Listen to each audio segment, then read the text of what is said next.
Okay, my name is Jonathan Atkins from TIC Performance. I'm standing in front of my car, the Grubbworm Camaro. For most of the time period that we've been racing this car, it's been a Gen 2 LT1 small block Chevy engine, so it was basically the engine that was correct for this year model Camaro as it would have came. We recently just changed to a Gen 1 style small block Chevy. It's a bow tie block, so it's Chevy's aftermarket performance block. Very similar to what we've been running actually. You know, the Gen 1 and Gen 2 is a very similar design other than just the cooling system and a couple of little minor things that really don't factor into what we're doing.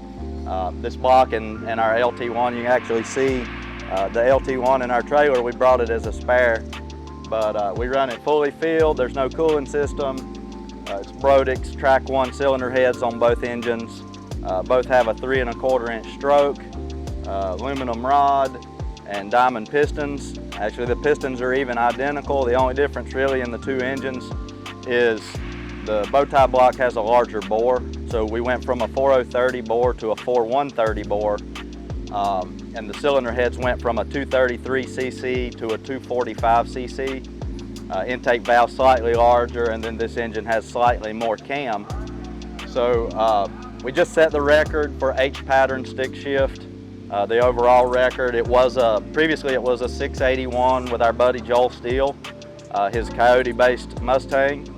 And Joel Granis, of course, he's super close as well.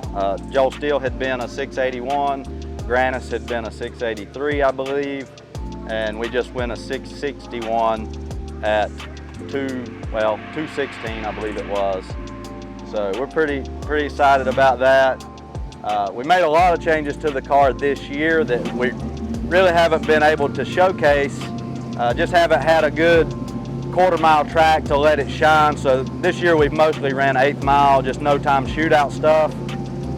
But the other upgrades with the car this year is we finally got rear suspension that works.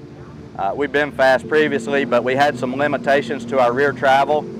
So we did our own product from TIC. It's adjustable torque boxes, and what that does is it allows you to get your control arm angle at a more upward angle to the, from rear to front, so we can get, that more aggressive suspension separation where you see the back of the car rise up as it, goes down the track or launches. Just lots of little improvements like that, but overall the car's basically the same car we raced last year.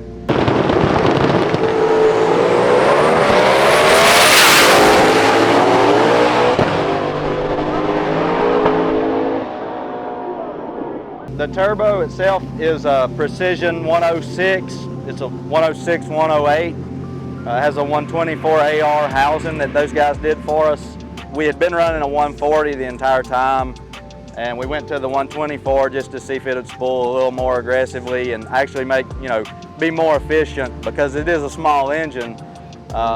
It's a V8, but it's only 348 cubic inch. So we do have a Pro Mod 102 that we ran as well.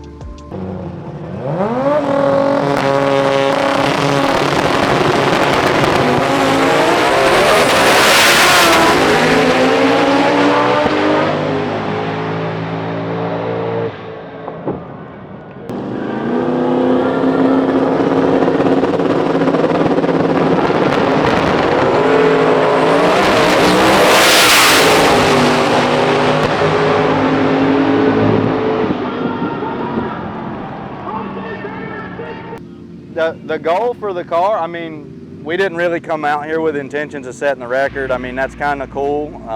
We're here to win the race, hopefully, which is about to start for the eliminations for today. Kind of the goal is to hopefully go 650s was always my thought, but we've already won a 661. We just keep stepping up and stepping up, but primary goal is always to win races. So, we're here to win, and then we'll be at World Cup in a couple of weeks.